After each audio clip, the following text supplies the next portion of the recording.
Good afternoon, I'm Elizabeth Rollins. Here's the latest from the Fox 5 newsroom. The FBI is investigating a deadly attack on the New Orleans French Quarter. 10 people were killed, dozens injured when a truck rammed into a crowd. Just moments ago, the University of Georgia president confirming a UGA student was critically injured in the attack. This all happened in the French Quarter on Bourbon Street early this morning. Tens of thousands of UGA fans are in New Orleans for tonight's Sugar Bowl against Notre Dame. Authorities say the driver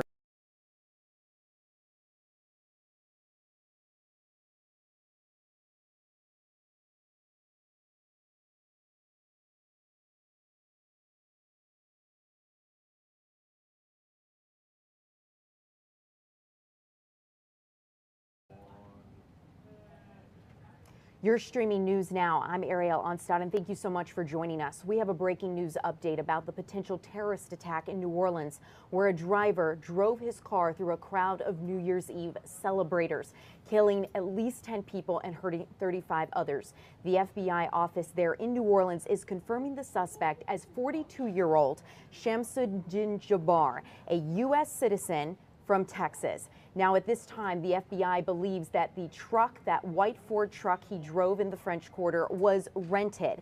The FBI is working to figure out how Jabbar got that truck and the process leading up to that. Now, within that truck, it is important to note an ISIS flag was found inside, as well as other weapons and IEDs, or improvised explosive devices. So at this time, the FBI is working to confirm the potential terrorist organizations that Jabbar may have been affiliated with. This is all information we are just learning at this hour, as we are waiting for a 2 o'clock press conference in which we hope to learn more information about the status of this investigation. Let's go through a little bit more about what we know. Besides the weapons and the potential IED that was found inside of that truck, law enforcement also believes IEDs were placed around the French Quarter. They are actively working to understand more about how those were placed there and why, and the safety risks they may pose to the public. As you know, tonight is an incredible night for the city of New Orleans, for Georgia Bulldog fans, as well as Notre Dame, where we are working to understand the status of the Sugar Bowl tonight. We have heard reports that that may be postponed. We have not independently confirmed that yet and are hoping to learn more information from that press conference at 2 p.m. about the status of that game. You're taking a live look there, of course, at the city of New Orleans, where we are hoping to learn that update. This has been unfolding since 3:15 this morning in the French Quarter, where we learned that a driver plowed into a group of New Year's Eve celebrators, driving intentionally around barricades, getting out of his vehicle after it crashed into some construction equipment, and beginning to shoot his guns. Now, within that, 2 New Orleans police officers came to respond. They were injured in that firefight. They ultimately shot and killed the suspect, but have since been rushed to area hospitals along with 33 other people who were hurt. Among the 35 hurt overall that we know of, a UGA student is one of those, and that person is in critical condition at this time. That came from a statement from the UGA president on X, the social media platform, at which they are working, of course, to learn more about the status of that student. We're working to understand if this is the only UGA student affected by this, or if there are more victims. We're working to learn more about their conditions at this hour, and we are, of course, working to understand more, hopefully from that press conference, at which officials will give us more details at 2 p.m. But if you're just joining the live stream, I'm Ariel Onstad and you're watching News Now. We have new information on a potential terrorist attack in New Orleans ahead of the Sugar Bowl, where we have learned the identity of the suspect involved in this case. The FBI is confirming that person to be 42-year-old Shamsuddin Jabbar, a U.S. citizen from Texas. He was driving a Ford pickup truck, a white Ford pickup that appears to be rented. And at this hour, the FBI is working to figure out how Jabbar got that truck. We're, of course, working to learn a little bit more about the motive of that suspect. We do know that inside of that truck, an ISIS flag was found, as well as an IED, an improvised explosive device. Now, besides the weapons and that potential IED found inside of the vehicle, the FBI found IEDs placed throughout the French Quarter. So they are actively working with NOPD and other local and state law enforcement partners to see what the safety risk to the public may be. Now, within this time frame, we of course know that Bourbon Street, where this all unfolded, Bourbon Street at Canal, has since been shut down. The entire 8-block stretch of Bourbon from Canal to St. Anne's has been closed as police not only investigate this active scene, but make sure there are no further safety risks to the public. At 2 o'clock, which we are already at this hour, about 5 minutes in, we are hoping to hear from officials in just a little bit as to what that looks like. So I'm going to go ahead and let you listen in to what they have to say. As you can see, they're beginning to set up. We have a full room, and we're going to quiet now to let you see what they may have for us.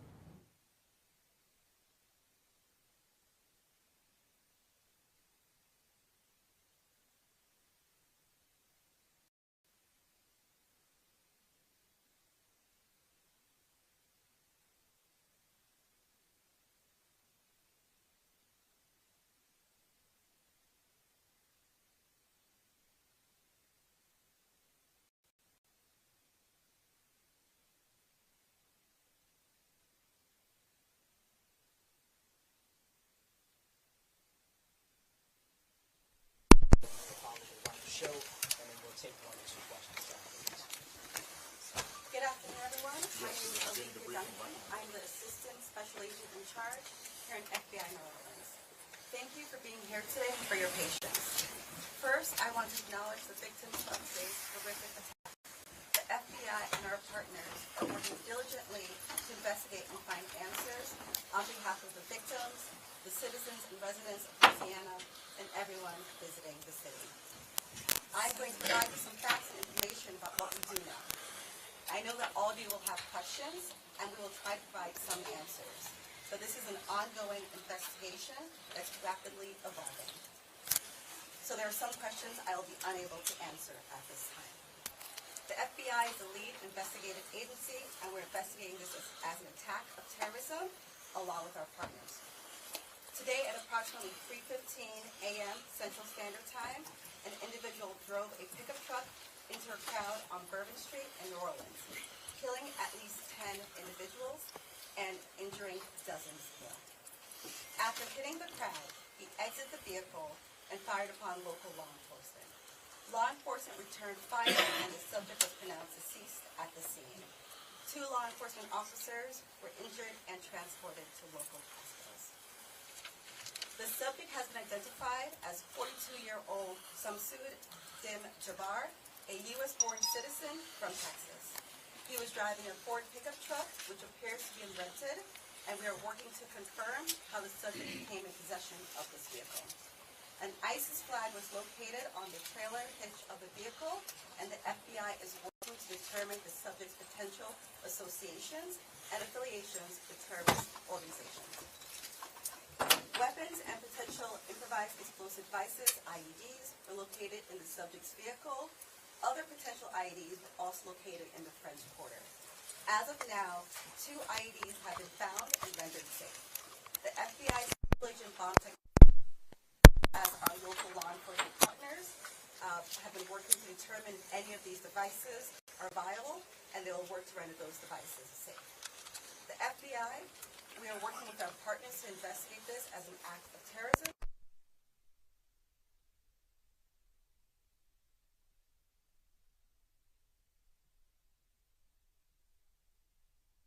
I believe that Jabbar was solely responsible. We are aggressively running down every lead, including those of his known associates. That's why we need the public's help. We are asking if anybody has any interactions with Samsud Dim Jabbar in the last 72 hours. Asking the public's help. We're asking anyone who has information, video, or pictures to provide it to the FBI. We have set up a digital tip line as well as our 1-800 number, 1-800-CALL-FBI. Please provide us with any information that can assist us in this investigation. Once again, thank you for your patience and assistance. For an updated statements or information, please check the FBI's website and our social media accounts. I will now turn over to Mayor Cantal. Thank you. Thank you very much.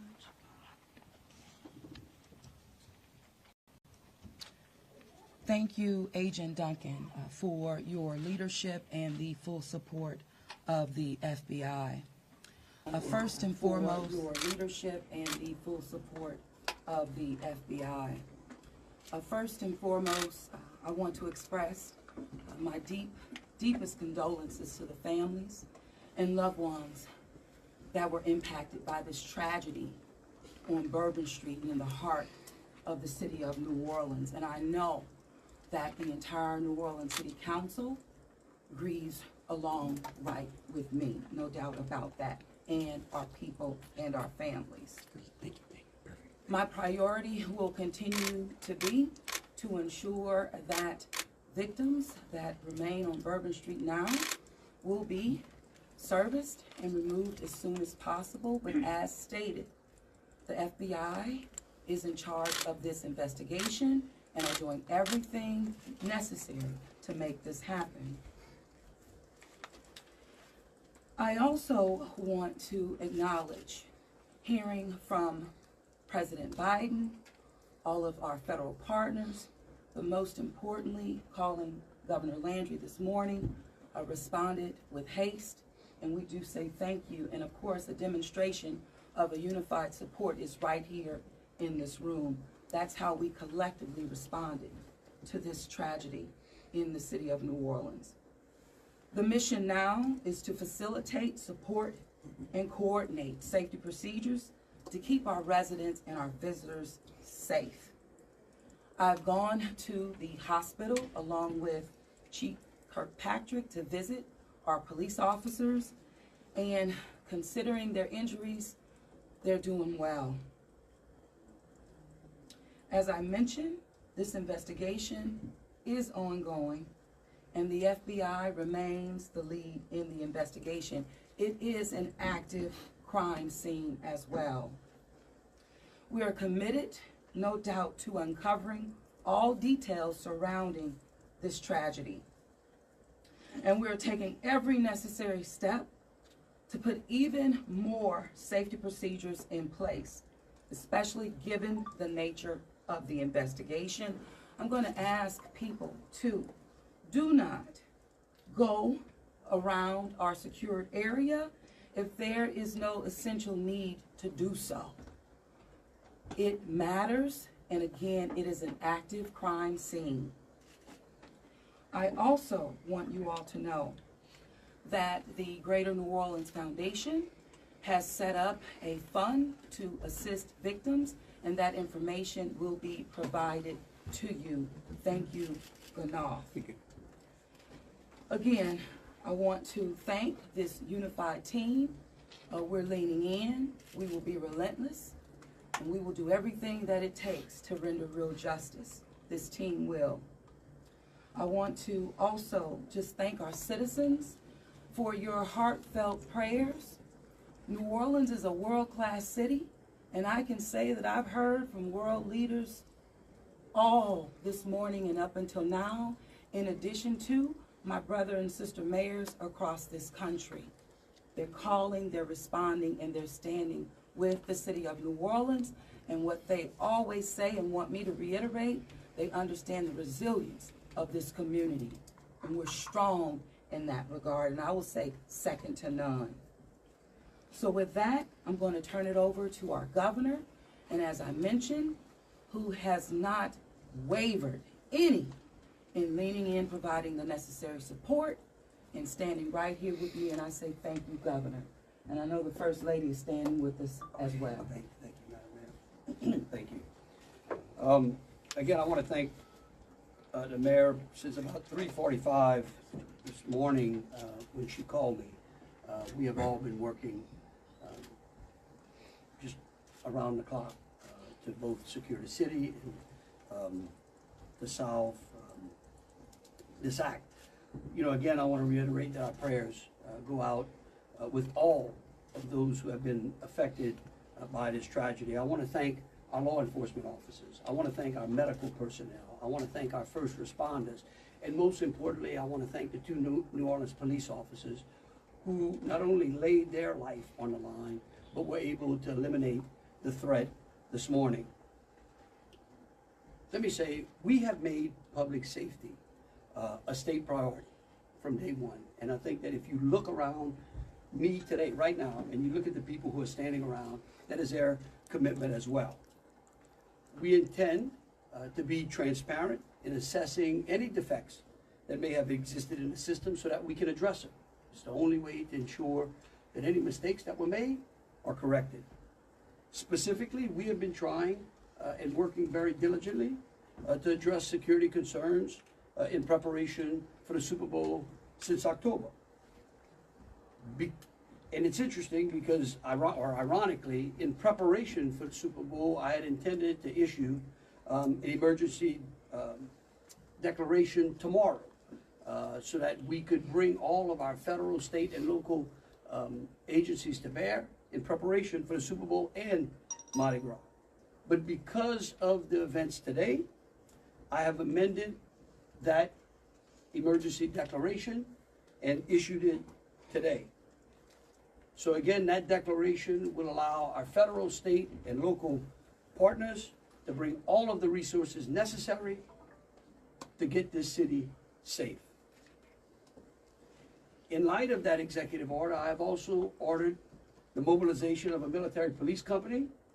I have asked General Freelou to mobilize a military police company to assist both New Orleans Police and LSP and the FBI.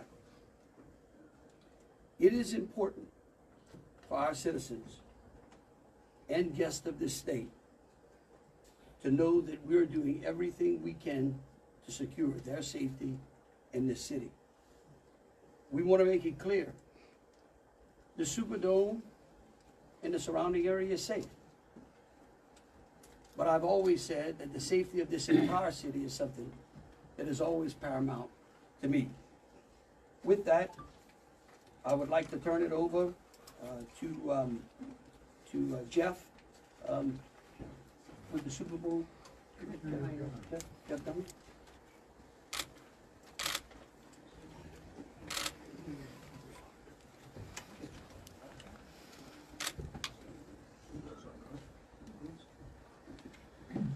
Good afternoon. Obviously, we wish we weren't here for this reason today. The Sugar Bowl Committee has a 90-year history of being a good corporate citizen for the city of New Orleans, and that's why this tragedy hurts us as much as anybody right now. So our condolences, thoughts, and prayers go out to the victims and their families as we all work through this.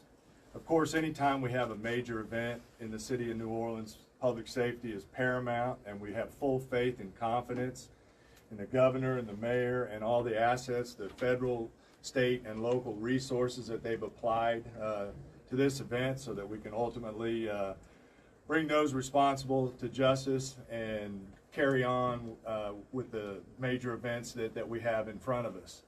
Speaking of which, we were scheduled this evening to have a CFP quarterfinal played in the Superdome at 7:45. We have been in consultation with ESPN, with the College Football Playoff, with the Southeastern Conference, with the University of Georgia, with Notre Dame, all parties, and all agree that it's in the best interest of everybody and public safety that we postpone the game for 24 hours.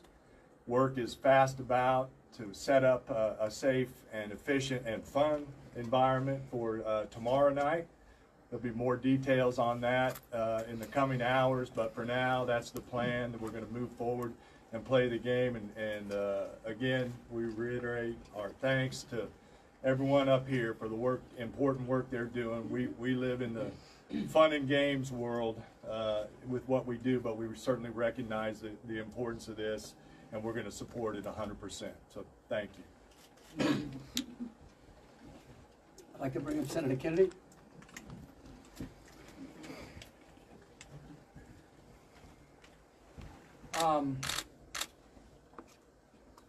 I wish I understood better why bad things happen to good people. If I make it to heaven, I'm going to ask. For those people who don't believe in objective evil, all you have to do is look at what happened in our city early this morning.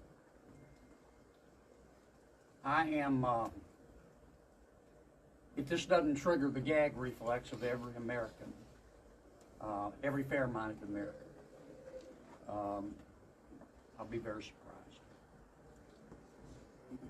I'm here because these are my people. I'm here because these are my people's friends. I'm here because there are a lot of Louisianians that are scared tonight.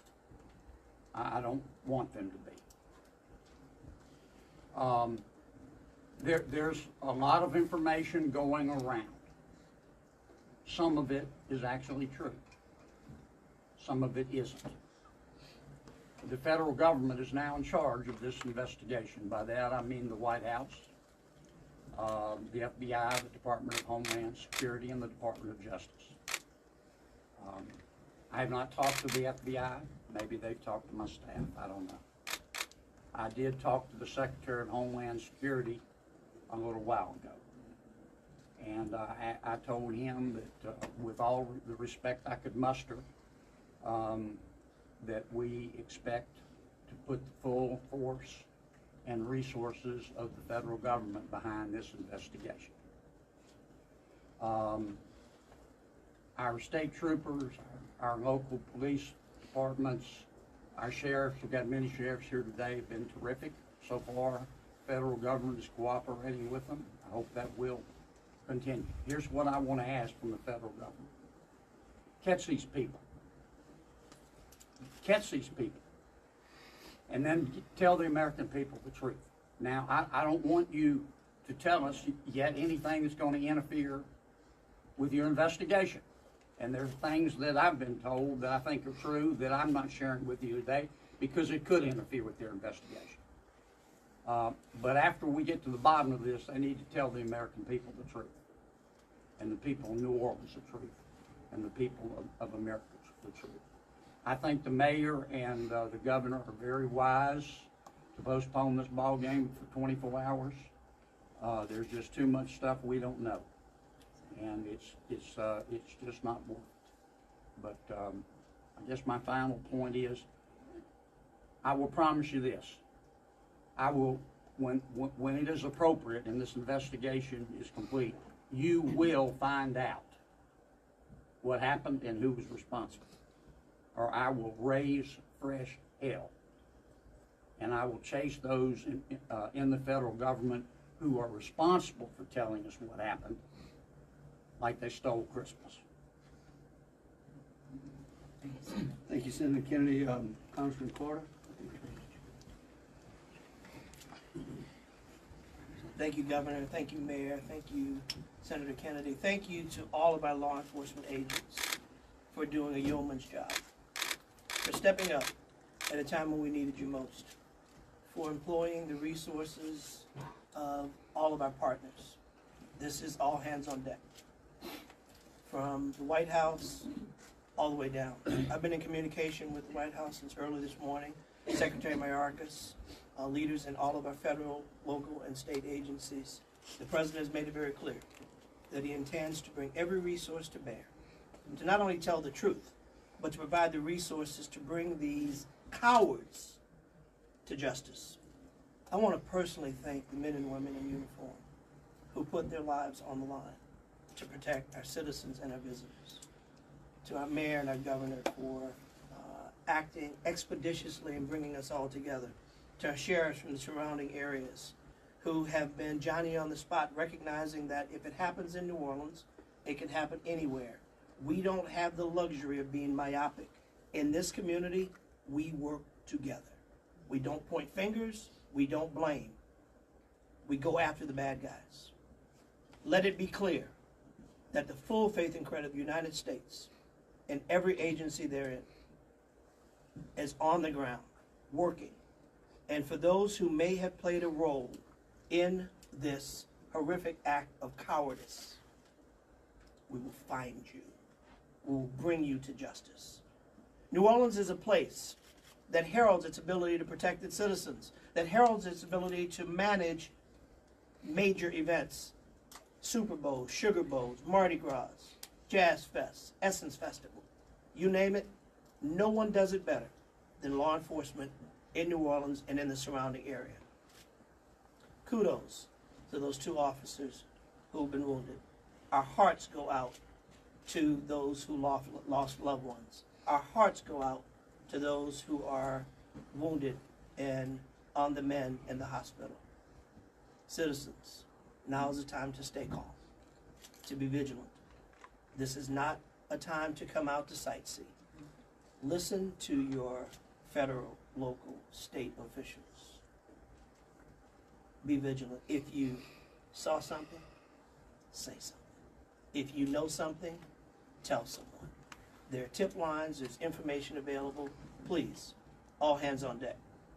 Rest assured that the decision that was made to postpone the game was not done lightly. It was done with one single thing in mind: public safety.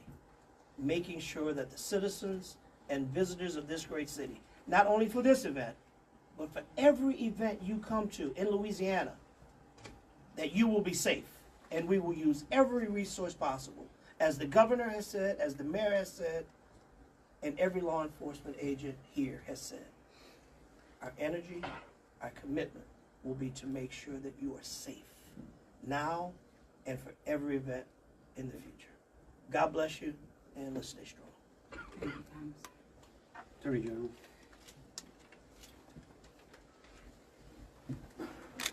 I first want to extend my sincerest condolences to the families of the victims. Parents got a phone call last night, early this morning, that no parent ever wants to receive.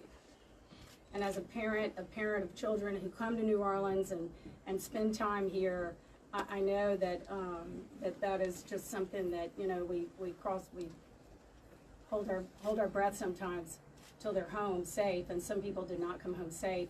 And we also have some people who are fighting for their lives right now in the hospital. So I'd ask everyone to pray for them. They need our support and they need our prayers. This was a heinous act, a heinous, cowardly act, and we will find them and we will bring them to justice. My office will be providing both investigative and prosecutorial support to the City of New Orleans, to the District Attorney Jason Williams in New Orleans, as I have done for months. We will continue to do that. We will provide the governor with whatever support that he needs, and the Governor's Office of Homeland Security, whatever support that they need. I'll be here to help. I will be here to stand with the City of New Orleans. We will bring them to justice. Thank you. Thank you.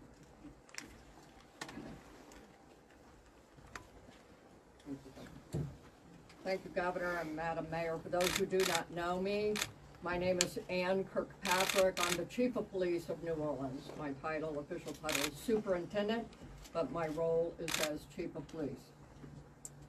You know, you've heard some of the details today, and over the last 24 hours, we've had approximately 400 officers in the French Quarter.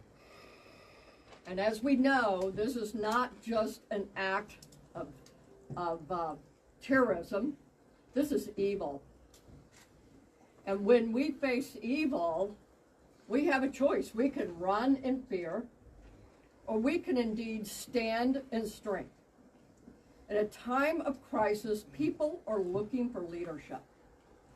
You are looking at the leadership. And I promise you, as the Chief of Police of this city has been tried by fire before.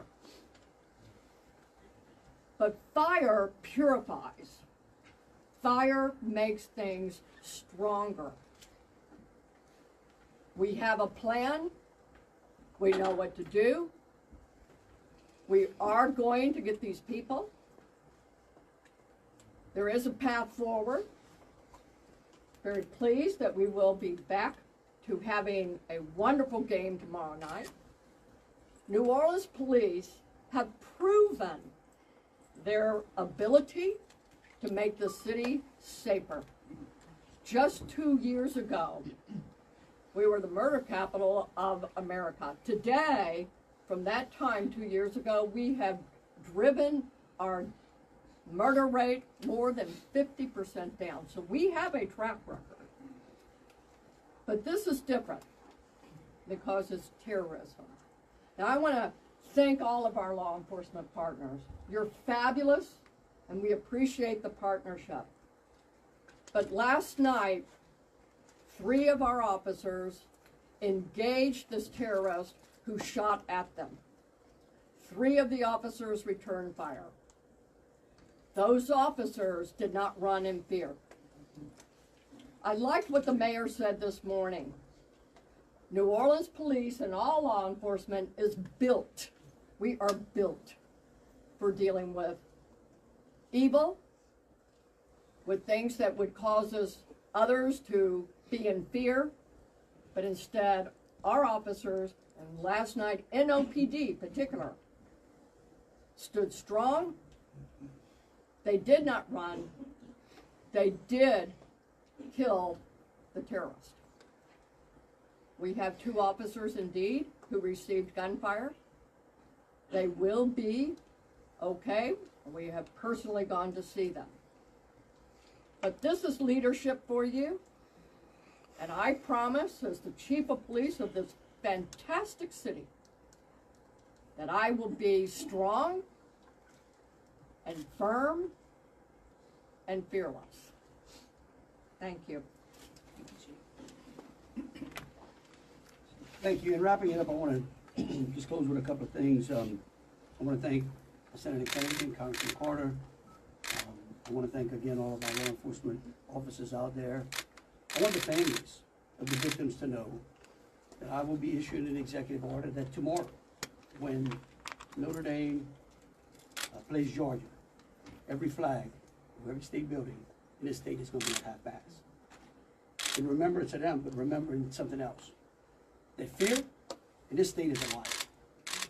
And these folks right here are going to make sure that justice is served. And for the citizens out there that were thinking, well, man, do I really want to go to the Sugar Bowl tomorrow? I tell you one thing, your governor's going to be there. That is proof, believe you me, that that facility in this city is safer today than it was yesterday.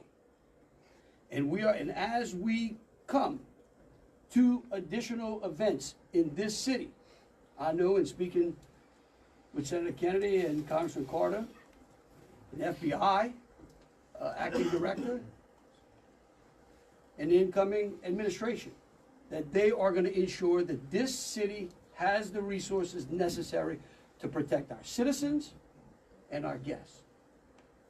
And so with that, we'll take some questions. All right, if you could, we'll start over here with CBS. Katie, we'll work our way across the room. If I miss you, just give me a holler. I may not see you. Go ahead, Katie. Thank you, sir. Katie Weiss with CBS News. I mean, I think this has been a really tough day for a lot of people, but at this point, we're hearing that the death toll, according to some FBI sources, has gone up to 15. Is this true? I can speak to it, because unless you have a final number. We do not have a final number. We know that we have confirmed 10, but we did have people who had been transported who were in critical condition. And so I do not know that, but I can confirm 10. And one quick follow-up question, if I may.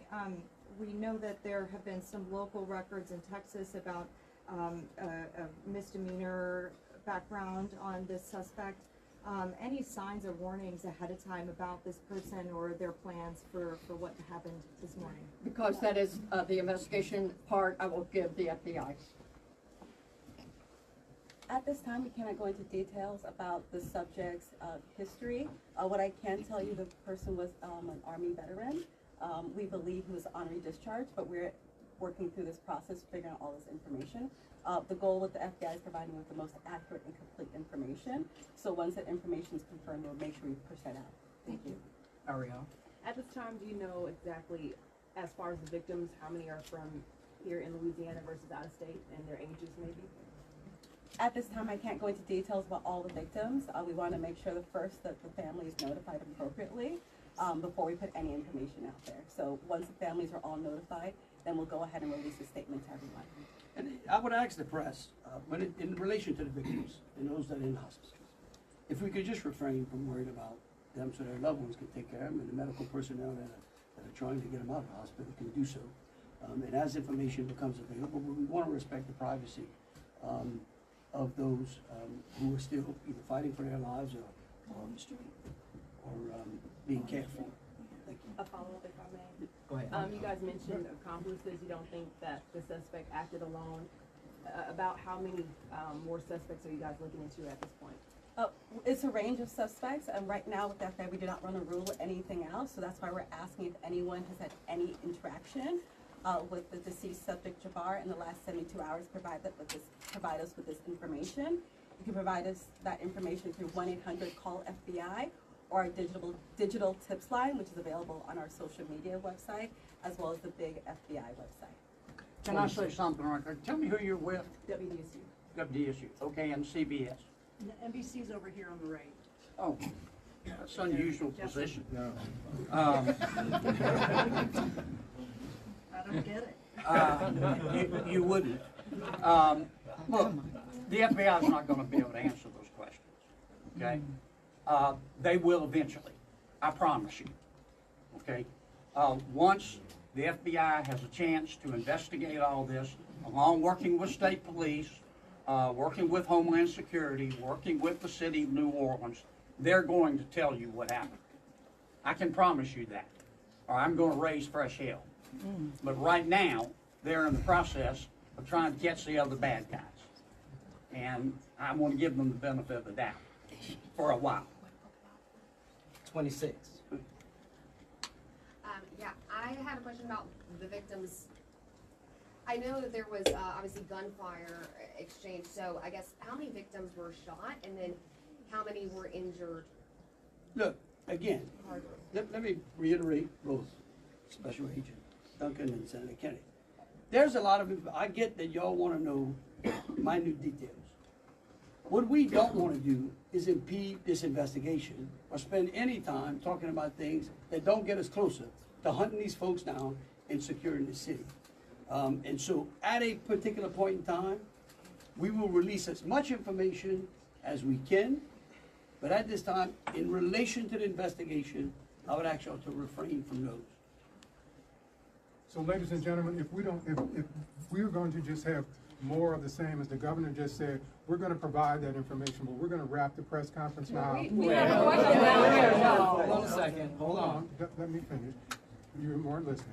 If all of the questions are more of the same, what the governor just said in position, we won't be doing that to provide that information. And if you have a quick different question, mine's different. Then let's do that quickly and move on. Okay. My question. Hold on. We're going to do this in an orderly fashion. You say there are multiple Ma'am, suspects. hold on, sir. Hold on. Think who was next? We had over here. Hi, Rachel Wolf from the Wall Street Journal. You said you were confident there are multiple suspects involved. What makes you confident in that? Is there other? Well, like, why would we tell you that? Well, what? Again, I mean, look, again, we want to answer pertinent questions. But anything that would lead to impeding or endangering this investigation is not going to be said, okay? And we will, as information unfolds, this is a very fluid process. And remember something too, we're doing two things. We're hunting some bad people down and we're securing the city too. We're getting ready for a Sugar Bowl tomorrow. So if y'all would, again, if you have questions regarding Sugar Bowl, the safety of the city, or something to that effect, we're happy to answer. Over here. Okay, go ahead, Alyssa. Give me 1 second. Usually in parts of the French Quarter, specifically in parts of Bourbon Street, there are bollards. We're hearing that some of those may have been down because of repairs. Can you speak to that? And maybe was there any backup option of putting a truck there or an NOPD car there? Well, let me tell you, yeah, I'm going to let the mayor answer. I want you to know that's one of the first things I thought of this morning when the mayor called me. Okay? And I will tell you that whatever the problem was is going to be solved. Thank you, Governor. Thank you, Governor, and thank you for the question. I do understand that it's been on your radar since this morning. As it relates to the bollards on Bourbon Street, over 10 years ago, excuse me, okay. Over 10 years ago, the city of New Orleans implemented an infrastructure project placing bollards on Bourbon Street. Shortly thereafter, the malfunctions of those bollards ensued. from Mardi Gras beads on down. But the New Orleans Police Department, of course, deemed them inefficient because they did not operate the way that they were intended to do. Because the city of New Orleans is hosting Super Bowl this year, it gave the city of New Orleans an opportunity to go further and deeper with infrastructure improvements, as we've been talking about. So as a result of that, we were able to build in bollard replacement into our Super Bowl infrastructure package. And because of that, the city of New Orleans has moved forward with that infrastructure that is nearing completion. Bollards were not up because they are near completion, with the expectation of being completed, of course, by Super Bowl, way before Super Bowl. But that is the reason. Now, the New Orleans Police Department and Chief, you can speak to the deployment to respond to our needs and existing conditions. All right, so we have been aware of the bollard situation for a long time, and we did indeed harden those target areas where the bollards are. We have patrol cars out there as a hard target, as well as with barriers. Now, I want to share with y'all, if you did not know, that this particular terrorist drove around onto the sidewalk and got around the hard target, where he did have a car there, we had barriers there, we had officers there, and they still got around. Now, the wedges that you see out there as well, we knew that that had malfunction problems. And I want you to understand, let's say we put the wedge up and it got stuck. There is no way that ambulance could get in or out, people couldn't get in and out, so we knew that these were malfunction. So we did indeed have a plan, but the terrorist defeated it. A follow-up, if I may. Let me just say this. We recognize we got a problem here, right? We're going to fix it. It is going to be a top priority as we go into the Super Bowl in Mardi Gras. And the solution that we're going to come up with is going to be a permanent one. It's going to be placed into the standard operating procedure of having major events and securing that quarter. A follow-up, if I may. Obviously, Sugar Bowl postponed till tomorrow, but I'm sure after that game, a lot of people are going to want to celebrate. Are there plans to keep Bourbon Street closed? What does that look like? So right now, Bourbon Street is an active crime scene, and the FBI is in charge of it. When they clear it, and it does not become an active crime scene anymore, we're going to open it up. Olivia Vidal with Fox 8. Can we ask about this military police presence that you want to call it? Is this a private security like Blackwater? Also, would that be a first that a private security firm is mobilized to supplement local and state law enforcement? No. We're not, this is our National Guard. These are our citizens that we bring in. It's a military police company that we recognize we need some more resources. We need some more boots on the ground because, again, what we're doing now is twofold. We've got an active investigation and we've got enhanced security. Before this event, we were just enhancing and working on security. So we brought some additional resources. Hi there. Jesse Kirsch with NBC News. Thank you for holding this press review. I just want to clarify something first. We were just talking about bollards that are being repaired, talk about a lift gate that are replaced and then a lift gate that's not been working. Was there a vehicle in place of that lift gate last night? Were there things in place of those bollards which are being repaired? Sure, the chief spoke to the plan in place, and that is, yes. That was indeed. So anything that is currently in the midst of being repaired had a backup replacement for last night? It had vehicles and officers were there where all of those bollards have been. We had that, we knew, so we did have it. And like I said, in this particular case, terrorists just went all the way around up onto the sidewalk. And for the lift gate, what about for the lift gate? Was there a vehicle like backing in and out to block that lift gate area, or was that just down and open? Because that's what we've heard from a witness. Chief, Captain. The reason I'm calling the captain, he's the captain over that district, and that is a question I'm going to let him address for you. Good evening, everybody. I'm Captain LaJean Roberts of the 8th District. Yes, we did have a vehicle strategically placed right in front of the wedge, preventing access onto the roadway. roadway. And in terms of the framework of security that was already in place on Bourbon Street, I know this is an ongoing project of improvement, but with how that was all aligned, was someone getting up on a sidewalk considered impossible or nearly impossible, or was this not something you expected you would have to account for? Yes, of course, it wasn't something we expected to account for. The bollards they're actually wedges. They're strategically placed 5 locations throughout the French Quarter on the roadway. This particular terrorist drove onto the sidewalk behind the police car to gain access to the 100 block of Bourbon Street. So if you're worried about someone ever driving down Bourbon Street, why weren't you worried about someone driving up the sidewalk in the same way, or at least bracing for it in the same way for all these years? All right, look, You'll be next, Chelsea. we could go on what ifs forever. This is evil. And that guy could have easily gone down the sidewalk of Canal Street, where there were a ton of pedestrians on there as well.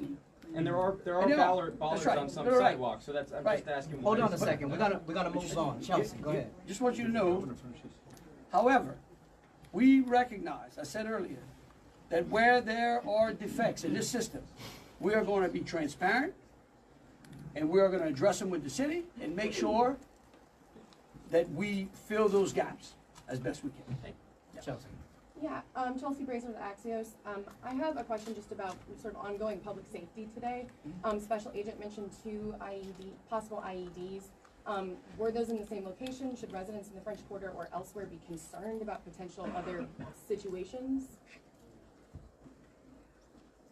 The 2 IEDs, they were in different locations, and what we've done in conjunction with our local and state partners, we've gone through and done a sweep to identify anything that we thought was suspicious, and we have not. However, as I said before, if the public sees something, please reach out to us, that way we can go through and verify that we did not miss anything. But we conducted initial sweeps, I think, starting shortly after our initial Yes, I'm going to thank you, conference. Agent. I do want to share that we have a plan, and we have been implementing that plan. One of those plans is that we have swept all of these areas. The word swept means we have put officers out there as a grid, walking down the streets, every street in the French Quarter, looking for suspicious packages, bags, ice chest, you name it. And they have been walking it as a grid.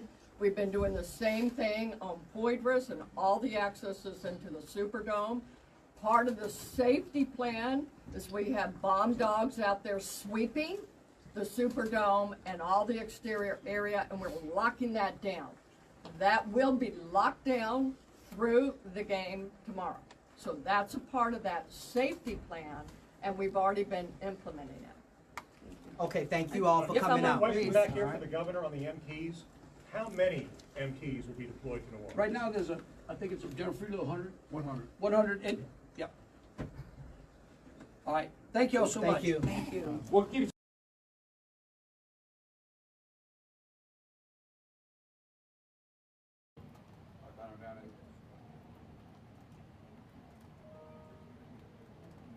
Welcome into News Now. We are wrapping up a press conference in New Orleans where we are learning more about a deadly terrorist attack. And just into our Fox 5 newsroom, if you were listening, you just heard it there.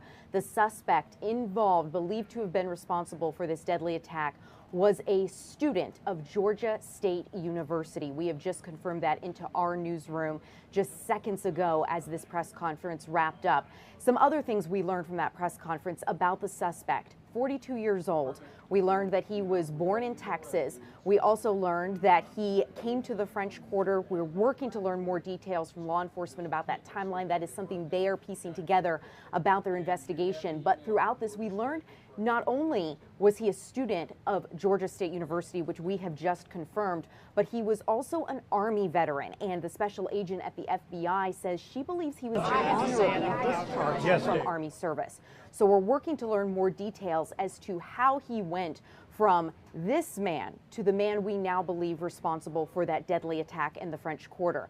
When he went into the French Quarter, law enforcement says that there was an ISIS flag attached to the truck hitch of his white truck when he plowed through a group of New Year's Eve celebrators there along Bourbon Street. This happened at 3:15 this morning, and after this press conference, we've begun to piece together a fuller picture of how this situation unfolded and who the person behind this is. And all of this has led up to the Sugar Bowl being postponed for 24 hours. That matchup, of course, supposed to happen between the Georgia Bulldogs and Notre Dame. That was scheduled for this evening, but as we heard from state, local, and federal officials just then in that press conference, that will not be happening tonight. That game will not be happening.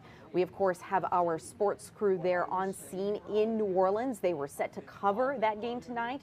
Now they will be providing coverage for our newscasts on this deadly terrorist attack. New Orleans officials confirmed that at this time, 10 people are dead, 35 are hurt.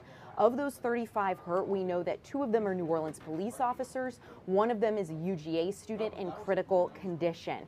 Now, we don't yet know where the death toll stands. New Orleans officials, the chief of police, did say that that number, that death toll may climb as many of those injured are in critical condition.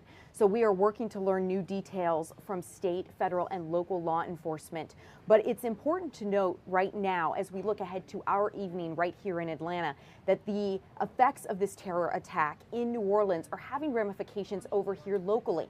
As you know, we have the Peach Bowl tonight, and because of that, Atlanta police are upping their patrols. They say not only will they have every single officer on duty tonight, but they will have specialized units in and around downtown, the Mercedes-Benz Stadium, and Midtown working to keep people safe. Again, that is because of the Peach Bowl tonight, but the Sugar Bowl in New Orleans has been postponed because of this attack. Officials in New Orleans wanted to make sure that things are safe and the risk to the public was minimized, because at this time they are not sure if this suspect acted alone or if he has other accomplices.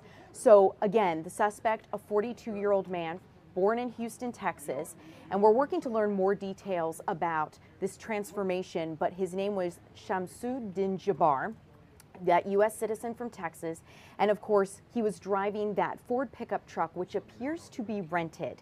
We're working to learn more information about this. We're going to send you over to a quick commercial break, and we'll have new details